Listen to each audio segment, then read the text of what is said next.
welcome you to the first session of Basic Engineering Overview. And we have one of our senior members of the process department just walk in. Hi, Norbert. Safety moment, as we normally do. Why don't you go to the next slide? Safety moment. The more serious thing here is an earthquake, I think. In case of an earthquake, you want to first protect your head, make sure that nothing from up above falls. And trust me, these things do fall. I've been in a couple of earthquakes, and it's amazing how some of these tiles do fall down. So you want to protect your head, number one. Number two, keep calm. Don't. What happens, people panic, get the hell out of here, and we're all running through the same door, and that's when people really get injured.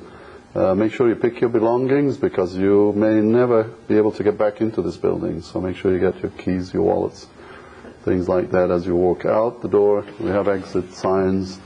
I think there's an exit straight out of here, and we can go back from where you came in, straight out the front door and out the building. The restrooms are right behind these two doors here if you do need to. Last week we were able to probably breeze through about every 45 minutes to an hour, then we'll take a break. And they forgot to give me some water today. Anyway, introductions, we've gone through that. Description of the program. We're looking at roughly about a 30-week, and there's some interesting topics that are developing as we speak, and so we will probably be adding on to it.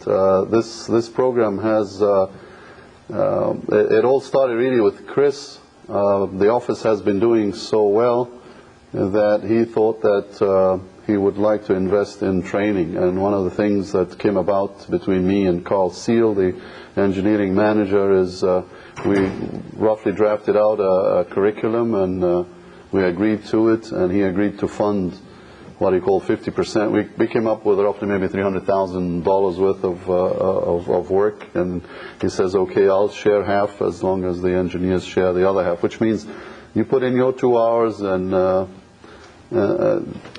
then the company will spend the money for the 2 hours that you're here from 3:30 to 5:30. And it's twice a week. The reason we split it up in twice a week to give you a chance. If you do miss the Wednesday, then you can catch it on the Tuesday. So as you can see, obviously everybody showed up last week, and so you guys have kind of a private lesson today. Because we're getting quite a lot of refinery work, we have the New Zealand work upstairs in the 181, and we have the Chevron work coming around the corner. Salim Bimji just sent me a note, said I need somewhere between 24 and 26 process engineers over the next 30 to 60 days.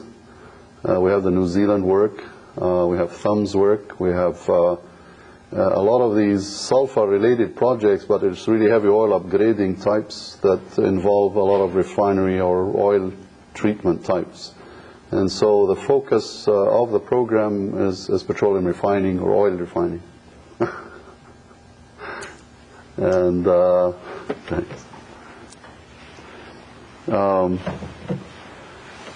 And then we will follow that with detailed sessions by the different specialists. Last week, actually, you had, they're starting to trickle in here. Most of the detailed engineers will be discussing different topics, electrical, piping, design. I don't have the whole curriculum here, but they will be discussing different topics of the organization. So you can see the flow of work and how it flows from one department to the other. And then we're going to be covering topics like project engineering, procurement, and construction. Again, we want to focus, get you to understand how we do our business, what do we really do, and then an appreciation of how we execute projects and the workflow of engineering activities to complete a project. What are you required to do is attend once a week session. There will be assignments. I think they will be posted if the instructors do give you to read certain chapters. We've given, there's 2 books we handed out One is a little bit more advanced for the chemies, and then the other on I think it's an intro, yeah, for what we call the non-technical. Actually, it's a great book because it does, in simple terms, explain pretty much what refining is all about. And then resources, these are the books. I put down here an interesting website. A lot of people sometimes are unaware of the energy and the oil consumption and different topics within the energy group. It's a very interesting website. It's amazing how much information you can find available on that particular website about the outlook all the way to the year 2025 of the oil and gas business, production, import, export, and products that are produced in the United States and worldwide. So, encourage you. I have it basically in my favorites, and every week on Fridays, actually, they post the oil prices and the availability of stocks and how much, crude's in storage and is not. So it'll give you a feel if you want to play the stock market, whether you're going up or down. So it's probably interesting. The company, who we are, Worley, as you all know, acquired Parsons in November of 2004. And it's a company that's listed on the stock exchange. You've all heard last week about another big acquisition of Colt Engineering. Colt is a Canadian company. I think part of the interest is because Colt really is a partner with another company that we do business with up on the North Slope, Nanocolt. And they have a 50% interest in Nanocolt. So by acquiring Colt, they estimate some 4,000 or 5,000 man operation. And they have offices all the way from Montreal, Toronto, Sarnia, Edmonton, and Calgary, and then up in Alaska. And so they've got a strong presence in Canada. So that's going to be a pretty active market. As a matter of fact, Chris is leaving. I think he left. Did he leave tonight, or he's leaving tomorrow morning? He has meetings in Canada to meet with the Colt organization and essentially, explore all the different opportunities how we can grow the business. So that puts us at probably about 15,000, 16,000 plus another 4,000 or 5,000. So you're looking at a 20 to 21,000 man operation today worldwide, globally. So I think it's something to be very proud of, being a member of this organization. Our work activities are in the hydrocarbons, downstream, infrastructure, power plants, and minerals and metals is an area where in Australia actually they have a very strong presence. They do a lot of work. Again, I always like to use this slide here. It represents our vision as a company and where we're heading. We really want to become the preferred provider of technical and project services to our clients and preserve what we call a Worley Parsons culture to create value. Value meaning giving them assets that produce products that make other companies, oil companies, profitable. And in order to meet that has to be done with leadership that is committed, performance, and of course you notice the first thing here is zero harm, which is our safety objective, is that we want everybody to go home at the end of the day. Our agility, and you can see that the focus is doing small assignments as well as large projects. So we want to be able to execute just about any kind of project. And then building relationships. That's something that Worley and Parsons really pride themselves on, relationships that we've built with the likes of Shell, Chevron now, Occidental, BP, ConocoPhillips up on the North Slope. These are relationships that go back tens of years, like 10, 15, 20 years. And it's repeat business. Have you all seen the 2006 strategy? Has that been conveyed to you? There's a document that's being published, and each of the department heads have been asked to talk to you about. It is the subject of Chris's meeting that was scheduled on the 20th to discuss. I know he had apparently a trip came about and today we got an email saying he's put it off until early March. The object there is to discuss the company's forward, what are they looking forward to over the next few years, next 5 years. Again, health, safety, and environment. The expectations, again, is we don't want anybody to get hurt. You've heard about the CBST training, and you know how important it is, and that how we need to keep safety in our minds. We work with chemical plants all the time. Personally, I've lost 1 or 2 friends that got killed in accidents working in chemical plants. We had a near miss the other day. Someone cutting a pipe that had hydrogen in it, and we were lucky that the superintendent found out that the pipe was alive. It wasn't properly isolated. So accidents do happen. The thing is, by being properly trained to recognize and to be aware of your surroundings at all times, that we can avoid any incidents. As a company, we are to report just about every incident. And it's very important because our clients look at that as a measure or a matrix that they measure your ability to perform thousands of man hours without injury. And that's something we believe that we have a good record, and we continue and strive to maintain that record. Again, the overview today is going to be refining. Yeah, there's nothing. That's about it. So, yeah. Project phases. What I was trying to get to here is just quickly describe the types of services that we go through, all the way from identifying projects. So we get involved with clients during the very early stages of screening, studies, and reports in order to quantify and qualify the project. And then once the project has been identified that it does have potential for moving forward. In that early stage, we look at feasibilities of projects as far as rough cost estimates, what's the price of the feedstock, what's the price of the products, and then how you can actually produce a product that has value to a client and whether the project will pay off. So we do those early feasibility and economic studies.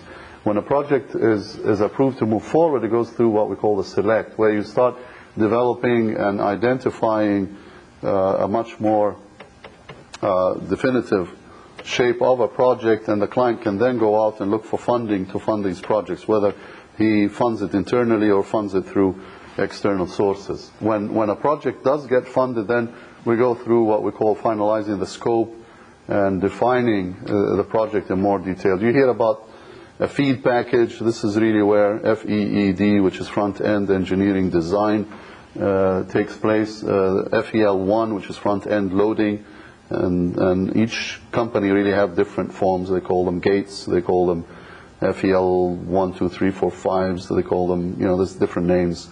But essentially, that's the phase of the project where we come up with more definitive cost estimates that the client can then take to their board, get funding approved, and then we can go out to purchase equipment. And the execute is once the projects have been sanctioned, the funds have been made available to go out and start executing. In our terminology, we call it EPC, engineering, procurement, and construction. And that's where most of the engineering disciplines start getting more active and start developing the 3D models and purchasing and ordering equipment and squad checks, and really gets active. Pretty much those that are on CNRL can see a lot of that activity going on. Operations, we do have some of our company offices that participate in supporting operations in companies. It's an interesting market. The company isn't very big in it, but we do have a presence. The UCLA power plant, there's a small power plant outside the campus. We operate that facility. In technology areas such as sulfur, we support them with commissioning, starting up a plant, and then training the operators during that phase in order to be able to start up their plants and get it up and running. And so we do get involved in operating plants. As engineers, once in a while you will get involved in going to the field and helping out during these these phases. There's one phase, last phase there that when we acquired Comex, which is an environmental company, they brought it to our attention, and that is actually putting a plant to rest, or actually shutting down and mothballing refineries and plants and chemical plants. And then how do you treat the soil if it's contaminated and so on. And that's another phase of work that with some of our sister companies we do get involved with to mothball and close out facilities that treat chemicals and so on. As a company, we're organized in sectors, so we have the hydrocarbon sector, you have the power, the minerals, and the infrastructure sector. And just to re-emphasize, Worley acquired Parsons E&C in October of 2004 for about $245 million. And if you heard the announcement on the Colt acquisition, I think it was at the tune of about $880 some million. So obviously the company is growing fast. This is a little bit more detailed description of the different phases with the different sectors, so I'm not going to dwell too much on that. What I did here is I tried to capture some pictures that give you a bird's eye view of what projects look like. That's a project in construction. This is an offshore platform, and you can see how large it does get. There's a helipad on the right-hand side there, and you can see the complexity of some of these facilities.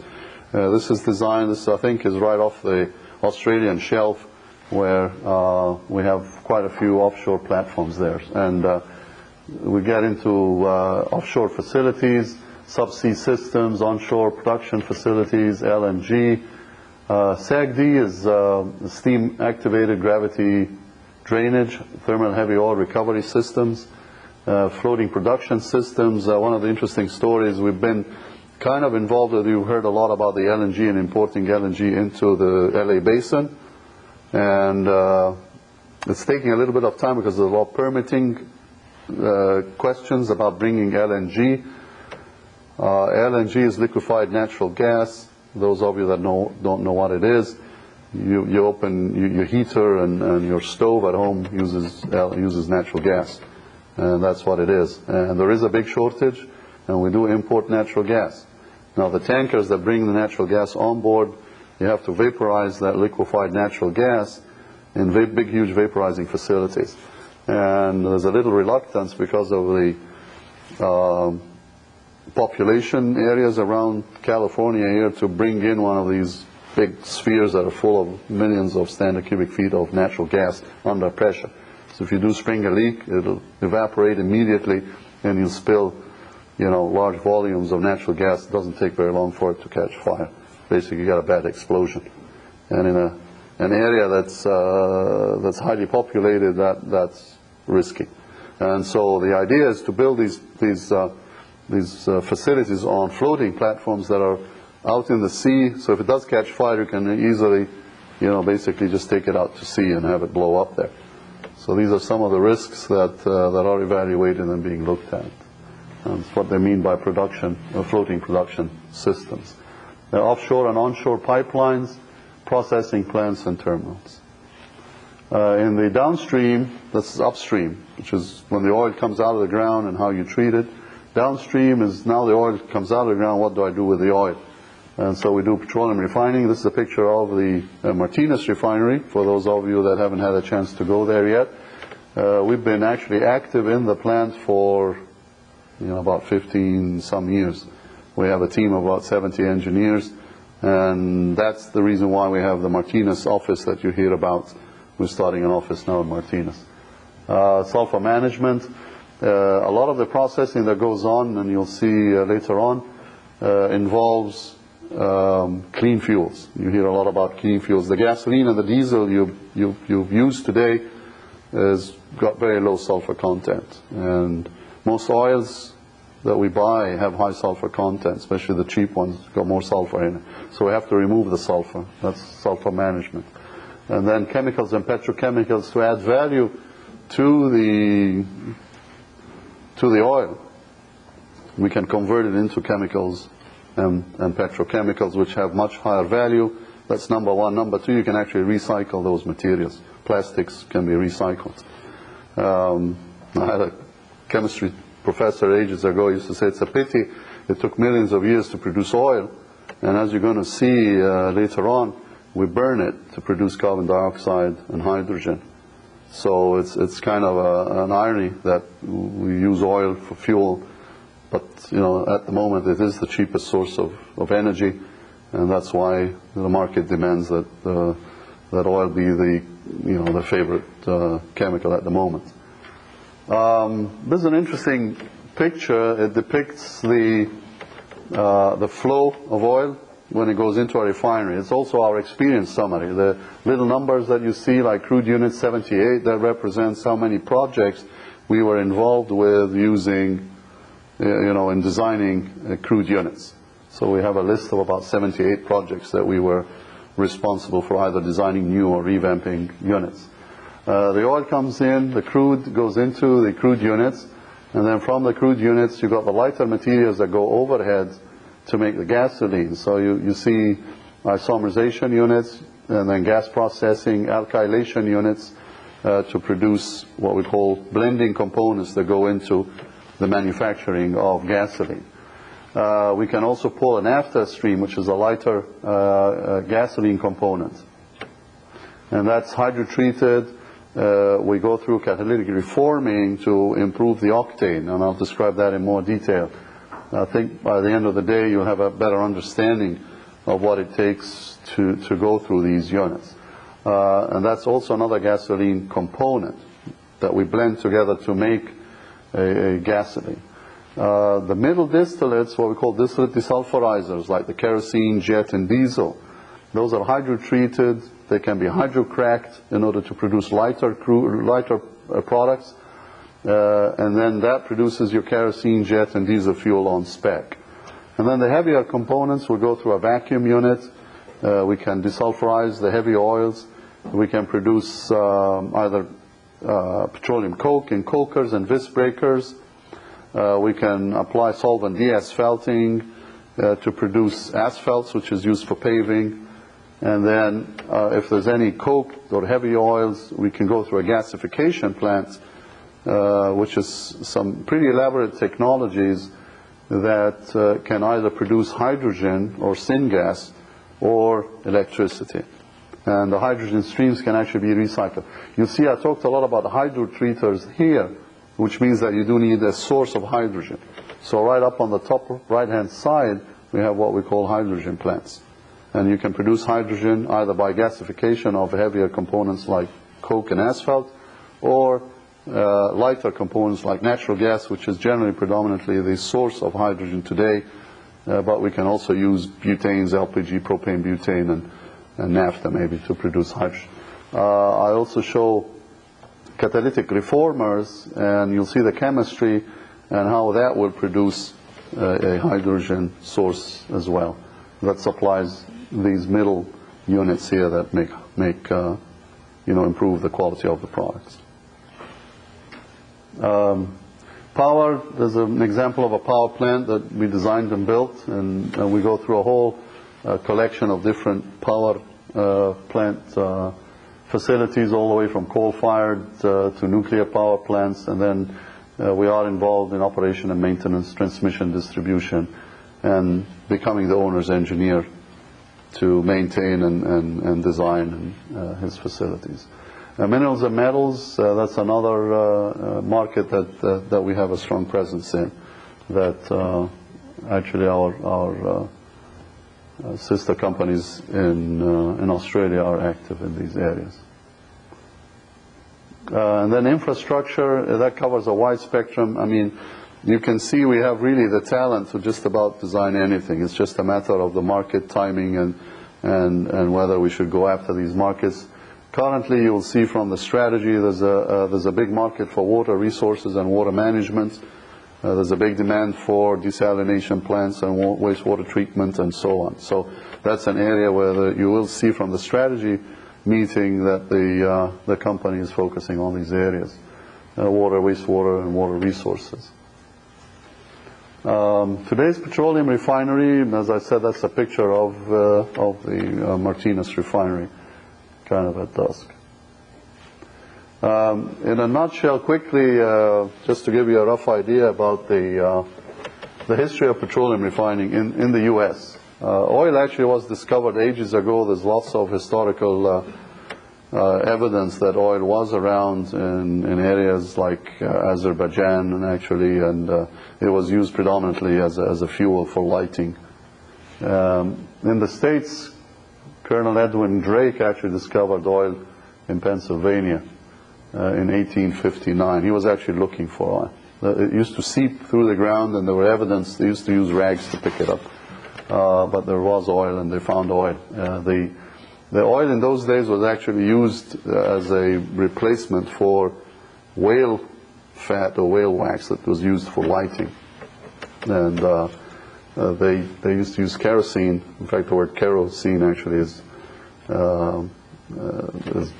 like a lighter fluid that's used for lighting. And by the 1890s, actually, Edison invented the light bulb, and the U.S. saw a huge growth in lighting. And then all of a sudden, there was no need for oil products anymore, and everybody thought there was going to be a big crash in the oil business. Luckily, these gentlemen here, Carl Benz, as you may recognize the names, Henry Ford, I know everybody remembers him, Ransom Olds, the Oldsmobile, and Dave Buick. They invented the gasoline engine, or with an ignition, auto ignition, the engine, and that was the beginning of the car industry. And of course, they were looking for a type of fuel that would fuel their engines, and gasoline was the answer. So that really helped the oil companies a lot, and there was a big demand. And then all of a sudden, they ran out of sources for gasoline. I mean, they couldn't produce enough what we call topped gasoline, which is gasoline naturally present in the oil itself. And that's why the chemists started looking for other ways to upgrade the oil in order to make more gasoline. So you'll hear about the first thermal cracker, which is to take that heavy end, which is the diesel and heavy and fuel oil, and crack that to make more gasoline. So that was the beginning of the thermal cracker that was invented to convey heavy oil to gasoline. In 1916 was the fixed catalytic. That's when we started looking at catalytic beds, where you use a catalysis to make more gasoline. By 1936, Houdry actually, he put in the first continuous flow. If you notice, the first one was a fixed bed. So you heat the oil, you run it through a catalytic bed. It was fixed bed. Obviously, it cokes up, and you have to stop the flow and go in and clean it, and so on. So it was a messy process. But Houdry put in a continuous flow cat cracker, where you have a reaction taking place on one side. On the other end, the catalyst is circulated, it's regenerated, and it's recycled back to the reactor.